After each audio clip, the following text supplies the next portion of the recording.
Good evening. Tonight's story is Adelara and Aderon from Modern Arabia Displayed in 4 Tales, published in 1811. The anonymous author references the popularity of the tales of the Arabian Nights, and therefore their decision to write in the same style. However, they don't make any claim that this story is actually based in the folklore of the Middle East, and it may be an original tale. Like many of the tales of the Arabian Nights, Adelara and Aderon is the story of a young couple who unite to defeat an evil magician by getting the magic talisman. It is written in a lovely, formal style in which the many sexual undercurrents are very subtly alluded to.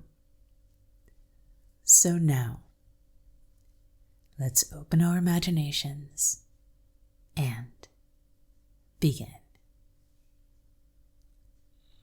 The Sharif of Muscat, a city in Arabia Felix, was frequently accustomed to walk through his streets in the evening in order to convince himself that no irregularities were committed there, but that a proper regard to decorum was maintained amongst his subjects.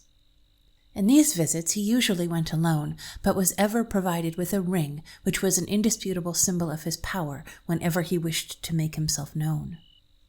During one of these excursions, he beheld a garden door open, and curiosity prompted him immediately to enter and look around him. He had been but a few minutes in this situation before a loud cry of lamentation from an elegant mansion which stood at the end of the garden arrested his notice and urged him to proceed to the house and inquire into the cause of the apparent distress. The continuance of the outcry decided him, and he advanced rapidly up the garden, which was delightfully perfumed by the odor of myrrh, cinnamon, cassia, and frankincense. The door of the mansion was also open, and Aderon, the Sharif, without hesitation, entered into a spacious apartment, round which innumerable silver lamps shed a lustrous light. The furniture surpassed in elegance anything which the Sharif had previously seen, and, in a fit of astonishment, he whispered to himself, "Is it possible that such splendor and wealth should be in Muscat, and I have hitherto remained in ignorance of it?" Scarcely had he asked himself the question before an opposite door suddenly opened, and on a couch at the upper end of the apartment which met his view sat a female, in whom were concentrated the beauties of perfection. The Sharif was transported by the attractions of the lovely figure which he beheld, and he hastened toward the couch where she was sitting to prostrate himself at her feet and own the superior power of beauty, when his progress was suddenly arrested by the appearance of 20 females, little inferior to the first in elegance and loveliness, who entered the room and immediately joined in a lively dance.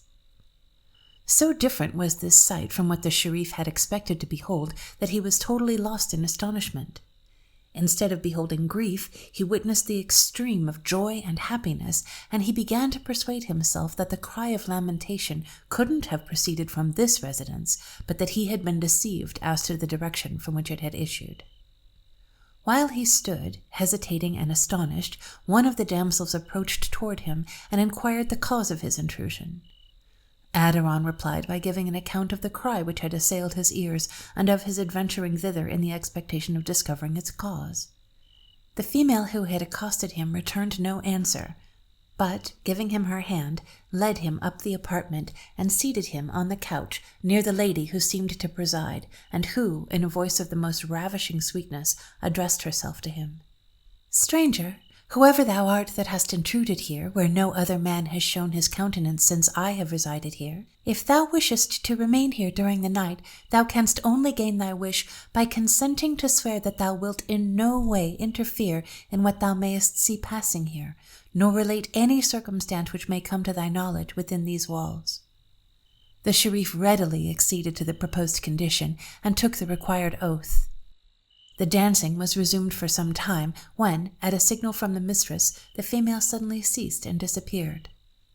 Scarcely had Aderon recovered from the transports into which he had been thrown by the gracefulness which had been displayed in the dance, before the damsels again appeared, bearing between them a table covered with the richest fruits and the most rare wines, which they placed before the stranger and the lady, and the latter, with a voice of sweetness, pressed the enraptured Sharif to partake of the luxuries which had been provided and placed before him.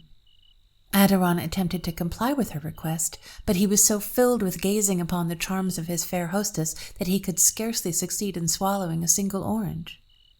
"My fruits are fine and delicious, stranger," exclaimed the beautiful female, "but you do not show your admiration of them by eating heartily. Allow me to help you to this fine pomegranate."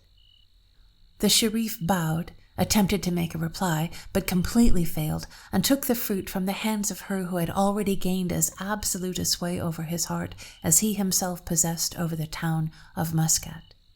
He ate a mouthful of the pomegranate, and then his eyes, his heart, and his thoughts yielded themselves again to contemplation of the unknown.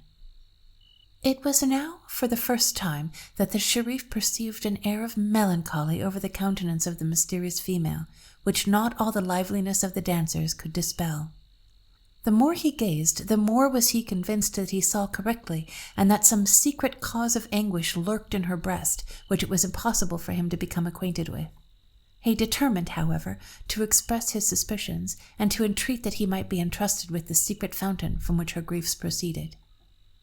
When he had found courage to make the inquiry, he perceived the melancholy expression of her eyes suddenly dissolving into tears, and for some time she appeared a prey to the most poignant grief. During this period, Aderon had presumed to take her hand, which he pressed with all the respectful devotion of the truest love to his lips, nor did she attempt to withdraw it, nor to resent his freedom.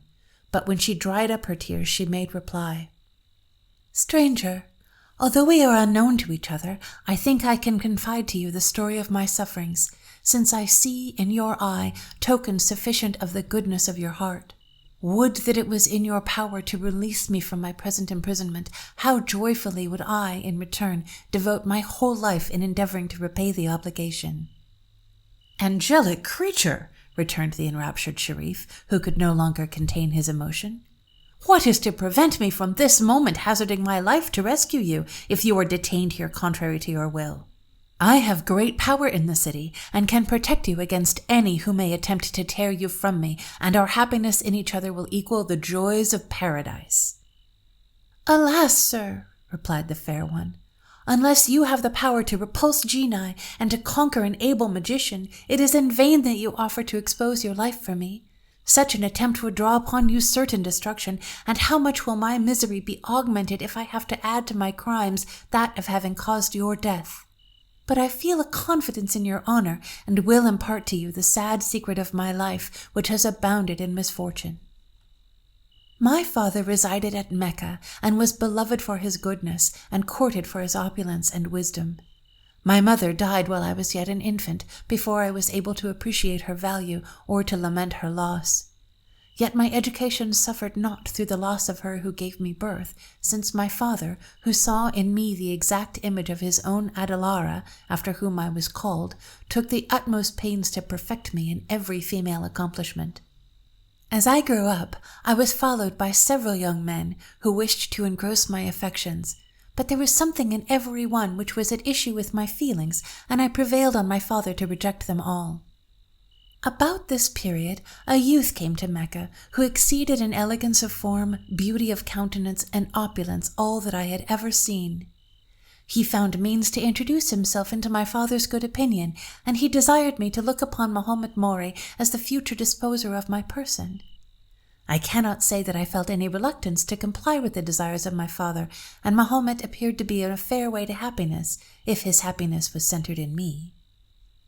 Already was the day fixed upon when the ceremony of betrothing us to each other was to take place, when, on a sudden, a rumor arose in the city that Mahomet was a mighty magician, and that he had assumed the appearance of a young and opulent merchant, whose intention really was to draw the Mussulman who might confide in him into a snare. This report soon reached my ears, and it gave me no small uneasiness, for I had conceived an unconquerable aversion to the bare name of a magician. My suspicions were, indeed, in some measure corroborated by his more frequent delays in his visits to me, and by his absence altogether at some periods when I most expected him. I determined to sound him upon the subject, and, accordingly, one morning when he came to see me, I contrived to turn the conversation on the subject of magic. "Dear me," said I, Mahomet, how much it would gratify me if I could once behold a magician display his power." "You may have the opportunity, my dear Adelara," returned Mahomet, looking at me with much significance. I was instantly struck with a conviction that I had heard nothing but the truth, and I replied, "Never, Mahomet, for I do not believe that there are any persons so gifted as to become magicians, and if there were, I should be cautious not to trust myself so near them as to see their evil practices." "The world says I am one," returned Mahomet. "The world often speaks at random," I replied. Mahomet said no more, but sunk into a fit of gloomy abstraction such as I had never seen before, and from which all my exertions failed to arouse him. And when he took his leave of me, in a short time afterwards, he looked at me several times in a manner which convinced me that he considered himself not altogether free from mistrust. From that period, my affection for him began to diminish very sensibly, and by degrees my behavior became more cool and reserved toward him. I took an early opportunity to instill my own suspicions into the bosom of my father, and he began to scrutinize the conduct of my lover with more than ordinary attention, and he soon found reason to believe that I had not built my change of conduct on slight grounds. The consequence was the dismissal of Mahomet, and from that moment he was seen no more in the streets of Mecca. A short time after this disappearance of my lover, an old man appeared at the gate of my father's house and said that he had something to communicate to me which was of the utmost importance. He was instantly admitted to my presence, and when he had ascertained that no one was present, he sprinkled a few drops of a liquid from a phial in his face, and what was my terror and astonishment to behold Mahomet again.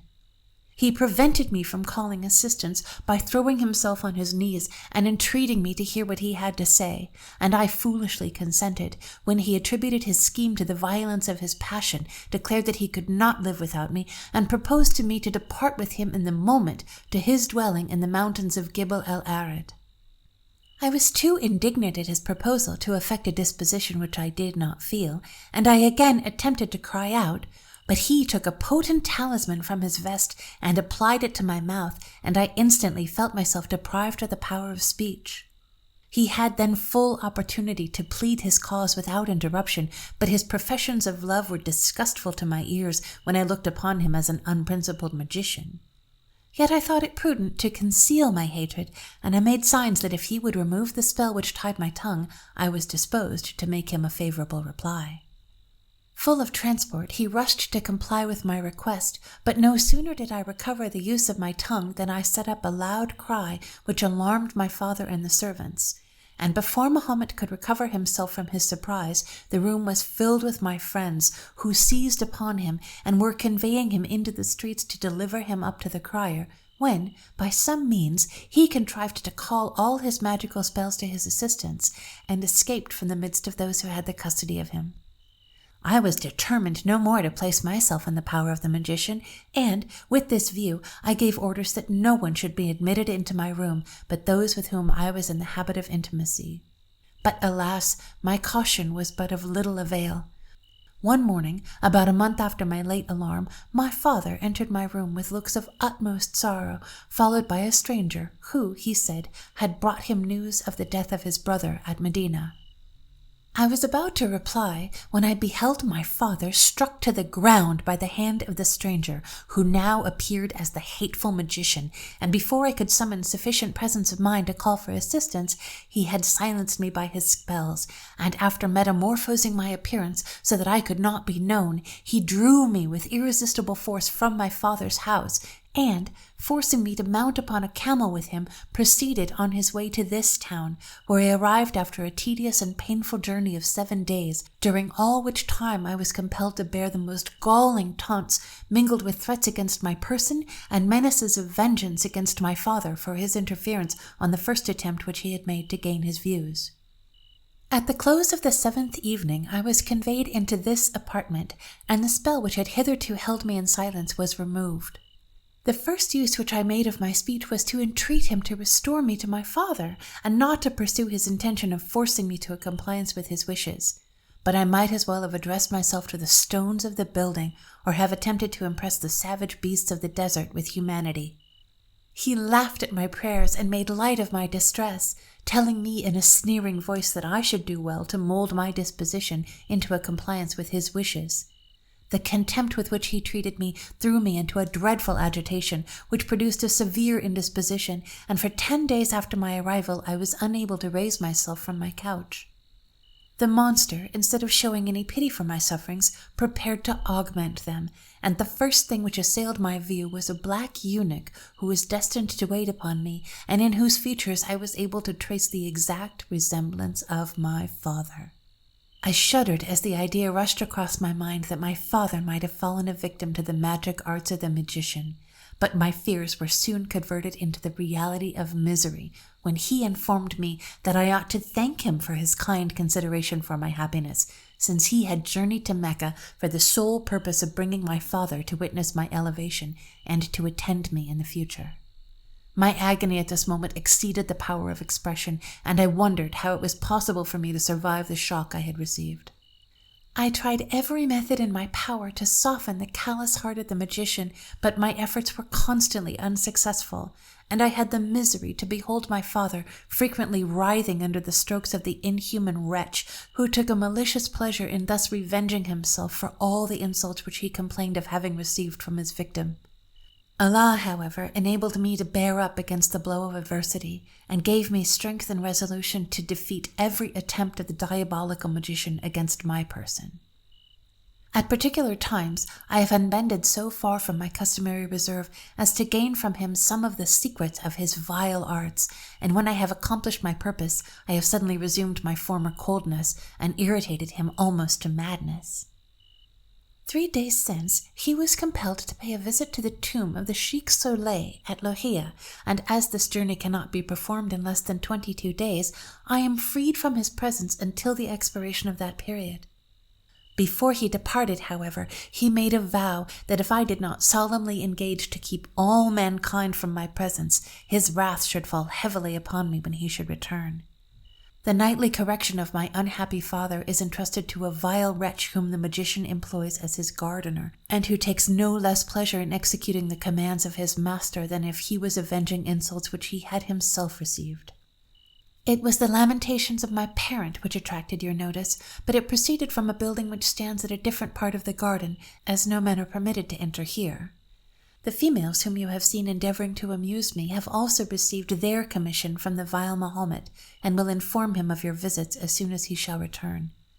No man, alas, has the power to release me but the Sharif Aderon, and the task which he would have to perform is such as few men would undertake.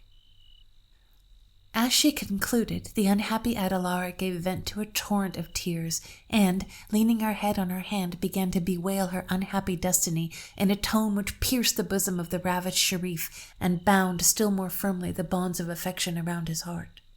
He considered a while whether he should declare himself and stand forward boldly as the champion of the lovely maiden, or whether he should proceed more cautiously to work. Being a young man, however, of sanguine disposition and unconquerable courage, he resolved upon the former plan, especially as 19 days would elapse before he could return, and this interval was sufficient to execute great things.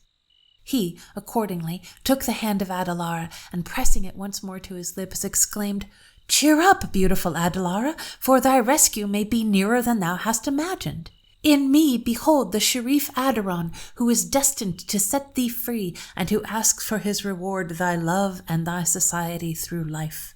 Consent to these conditions, and I will release thee, let the toil and danger be as great as they may. Nothing can daunt a heart which is so devoted to thee, and no difficulties seem great which impede my way to the accomplishment of my wishes. If thou canst doubt my words, lovely fair one, behold this ring, the pledge at once of my rank and my fidelity." No sooner did Adelara discover who was her visitor than she would have cast herself at his feet had he not caught her in his arms and pressed her to his bosom. She offered not to extricate herself from his embrace, but, laying her head upon his shoulder, gave loose to her transports and shed plentiful streams of joy, while Aderon clasped her still more closely and envied not the bliss of paradise. But the reign of transport was not suffered to supersede the reign of reason. Adelara raised herself from the embrace of Aderon, and, with the roses of modesty mantling upon her lovely cheeks, again resumed the conversation. "Greatest of emirs, Sharif of Muscat, I am at thy disposal, and will readily consent to the conditions which thou hast imposed. But first, hear the manner in which thou alone canst conquer the power of the magician.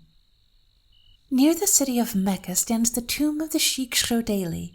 Thither must thou repair, and, buried with the bones of the saint, must perform thy devotions from the setting to the rising of the sun. Whatever wondrous sights thou mayest behold, suffer them not to intimidate thee from the purpose of thy journey, which is to make thyself master of a glittering talisman which hangs over the head of the saint, but which thou mayest not presume to touch until the period of thy devotions have expired. All the powers of magic will be arrayed against thee, but they can do thee no injury whilst thou shalt remain in the sacred tomb, and when thou hast laid thy hand upon the talisman, everything shall become tranquil. Be cautious in particular not to suffer any alarm nor temptation to draw thee from the tomb before thou hast remained there for the appointed time. When thou hast once gained the talisman, thy victory is complete, and the power of the vile Mahomet is forever at an end." Aderon declared his resolution to set forward on the following day on his swiftest dromedary to achieve the rescue of her who had already become so inestimably dear to him. It would have been more congenial to his natural feelings and bravery to have been ordered to fight his way to his object with his sword, but since he was to enter into a new kind of warfare, he resolved to behave himself with resolution and to gain his ends by the methods which had been pointed out to him as calculated to answer the purpose best. The hour of midnight had now arrived, and Adelara warned her lover that it was time to depart, since other females would speedily enter, who were placed as spies over her actions, and whose taunts and reproaches would render her hours doubly painful if he should be discovered by them. The Sharif, who never wanted a second signal to remind him of the duties which honor pointed out for his observance, confessed the propriety of her request, while the sigh which accompanied the admission proved with what pain he assented to the necessity of a separation from one whom he so tenderly loved. Adelara was also not insensible to pain. She had been long enough in the company of Aderon to perceive that his bosom was the seat of honor and virtue, and that he was the exact opposite to the character of the hated Mahomet, whose real character had been now completely developed. The idea of the task which the Sharif was about to undertake for her rescue tended not a little to establish his empire in her bosom, for, she considered, that he who had thus set at defiance every danger and toil on her account could not be unworthy of her love, but, on the contrary, had the strongest claim to it which any man could possess. A mutual embrace, in which those vows which lovers only breathe were interchanged, a mutual sigh, and a reciprocal smile of love marked the separation, and Aderon, when he found himself again without the garden door, felt no inclination to proceed any further, but bent his steps to his palace, wondering as he called to mind the singular occurrences which had marked the evening's excursion. But repentance found no place in his bosom, for in the task which he had undertaken he was not only serving the lovely Adelara, but himself and his subjects. For how could he do them and himself greater service than by ridding the city of a powerful magician whose wicked disposition induced him to commit crimes of such a detestable nature? On the following morning, the Sharif, true to his promise, made preparations for a journey of 8 days and arranged the matters of his government so that no possible ill consequences could ensue to his people from his temporary absence. Having completed these measures and entrusted the government to a friend in whose talents and integrity he could place the fullest confidence, he took with him a faithful Arab, mounted a dromedary of no ordinary speed, and set forward on his eventful and strange journey to the tomb of Shodali, which he well knew, as he had been accustomed to visit it whenever he journeyed to the city of Mecca. 3 days' toil sufficed to bring the travelers to the appointed spot, and Aderon, determined to lose no time, merely placed his attendant Arab in a khan and refreshed himself after his fatigue, when, it being near sunset, he left the city and quickly beheld the tomb where he was to perform his devotions.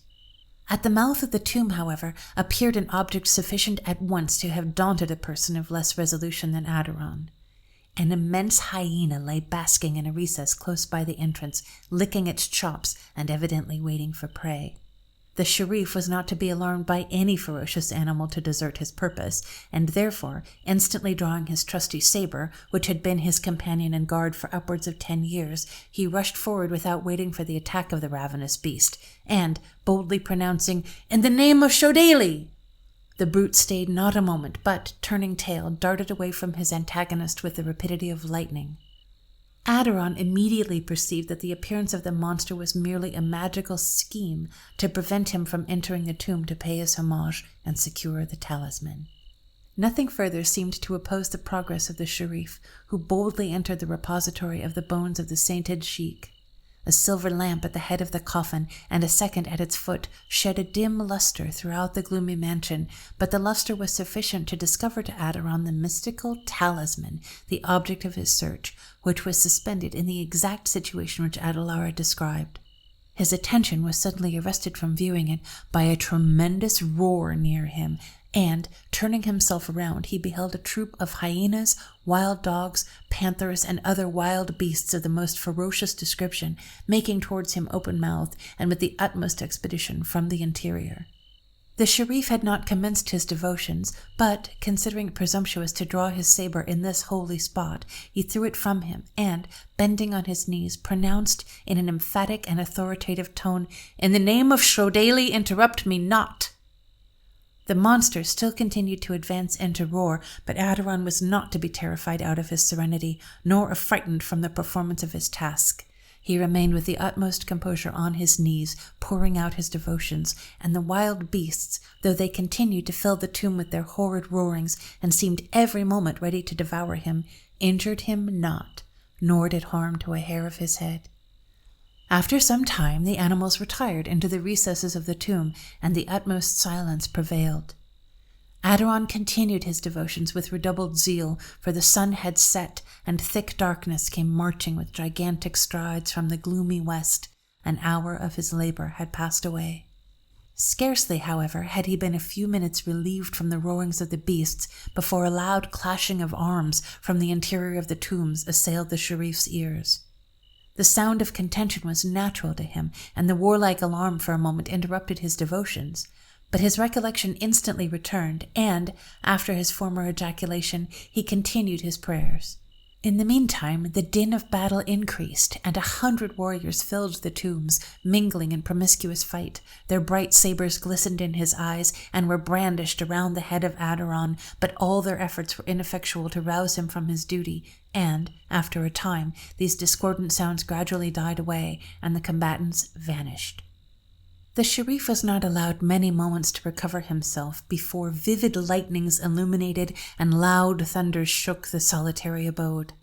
A hurricane arose, and trees were uprooted, some of which fell with a tremendous crash within the mouth of the tomb. The earth seemed to rock backwards and forwards beneath the feet of the unshaken youth, who, with his eyes firmly fixed upon the coffin of the saint, heeded not the war of elements or the fury of the tempest. A loud crack above his head, as though the earth was about to fall upon him and bury him in its bowels, caused but a momentary start. No consequences ensued, and the bosom of Aderon again became the seat of peace. On a sudden, the storm stayed its violence, and the most ravishing strains of music floated through the tomb, which was no longer gloomy, but illuminated by a luster equal to that of the sun at noonday. The Sharif was astonished, but he withheld any exclamation of surprise and continued his prayers. The enchanting harmonies approached nearer and nearer, and in a few minutes a group of female figures, elegant and beautiful as houris, appeared before the devotional youth, twining wreaths of the finest flowers about him and tempting him to join them by the almost irresistible grace of their manner. This was the most dangerous moment for Aderon, the adorer of female elegance.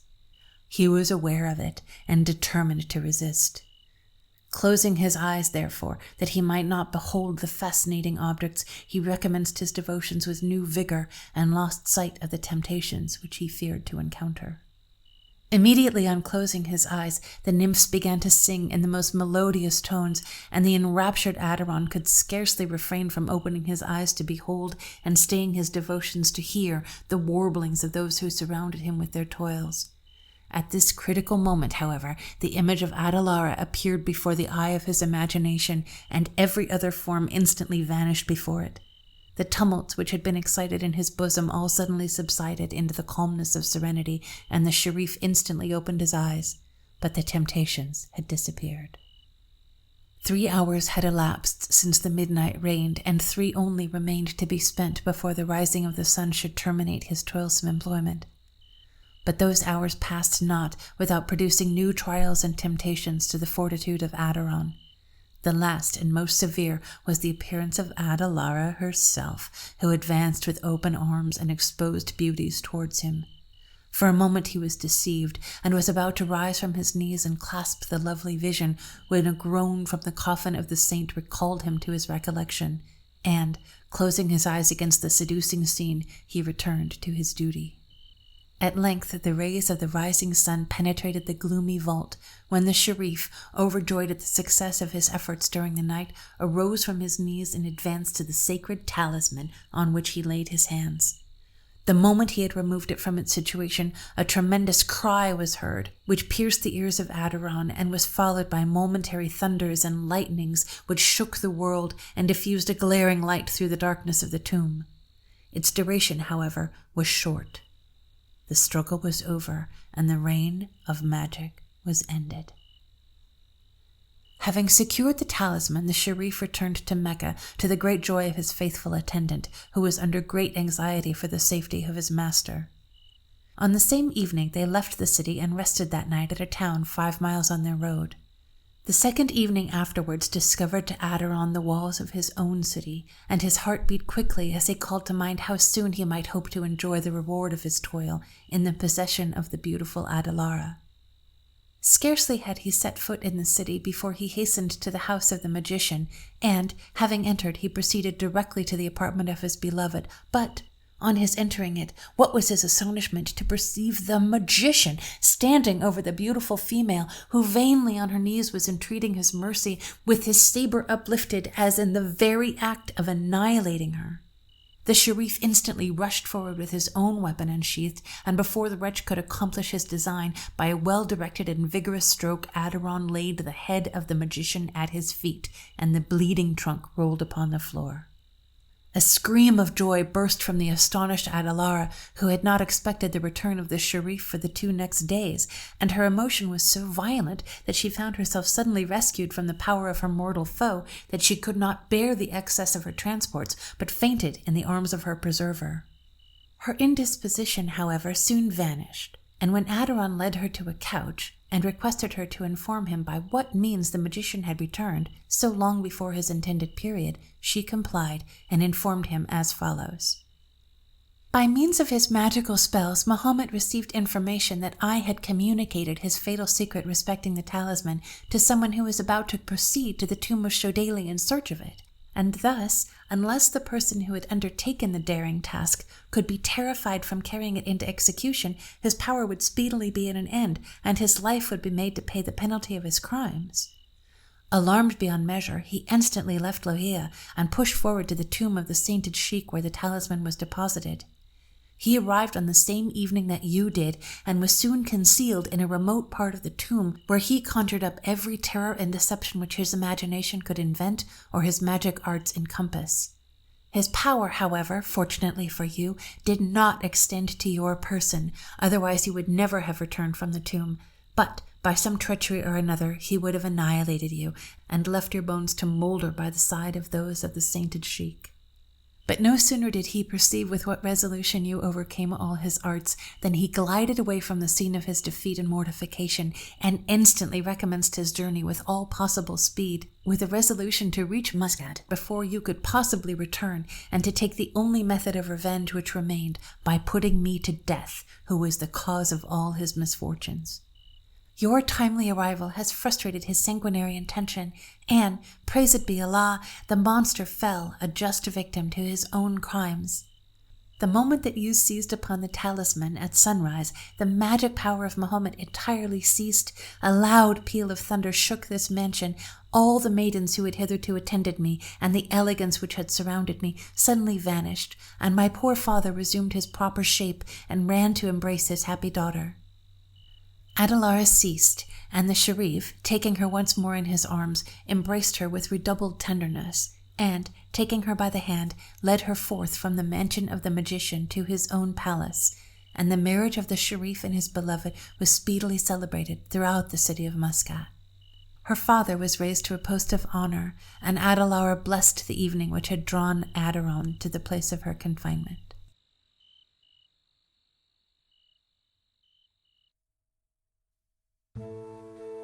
It's a charming little story, isn't it?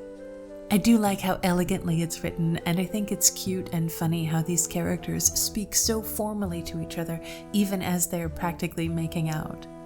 It's as mannered and oblique as a Jane Austen novel, even though everybody is risking their lives for each other and getting engaged at first sight. There's also something so funny about the fact that the hero has to defeat the villain using the power of prayer, and he almost can't do it, and then he cuts his head off anyway.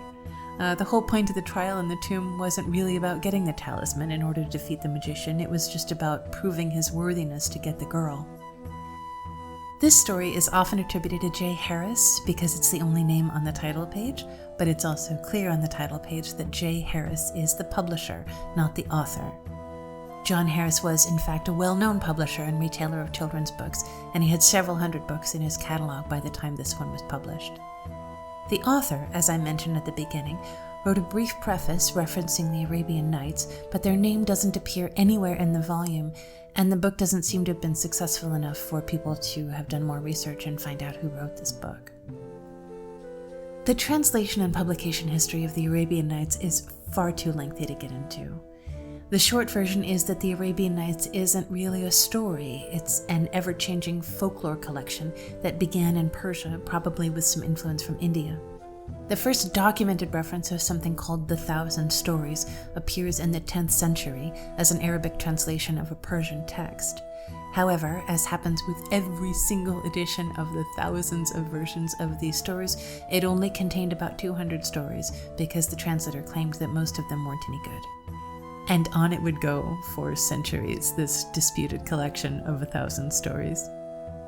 In the early 1700s, a 12-volume translation was published in French, which really introduced the Arabian Nights to Europe.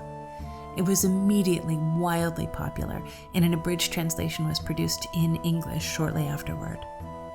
In 1811, a popular new English translation of the complete 1700s French version was published. I think that version must have sparked a renewed interest in the Arabian Nights, and this author sought to capitalize on the trend. As you probably already guessed, this book is a bit derivative, but the stories are still appealing and well worth reading. I will link to the text on archive.org in the description below. Naturally, for this week's visuals, I used some old maps from Wikimedia Commons and some illustrations of versions of the Arabian Nights, courtesy of oldbookillustrations.com. As you may already know, every week I make a little confession out here at the end of the video. And this week's confession is this story is so difficult to read because this author does not like using periods. All of these sentences. By means of his magical spells, Muhammad received information that I had communicated his fateful secret respecting the talisman to someone who was about to proceed to the tomb of Shodaili in search of it, and that thus, unless the person who had undertaken the daring task could be terrified from carrying it into execution, his power would speedily be at its end, and his life would be made to pay the penalty of his crimes. That is all one sentence? How is anybody supposed to do that? So, I will be using editing magic to remove my breath pauses and whatever and try to make this come out nicely. I hope it works. Thank you so much for listening. This is Restored Lore, where I find odd and obscure tales of yesteryear and try to bring them to new audiences. If you liked this story, like and subscribe to the channel and click the notification bell so you never miss a tale. Have a good night, everybody. See you next week.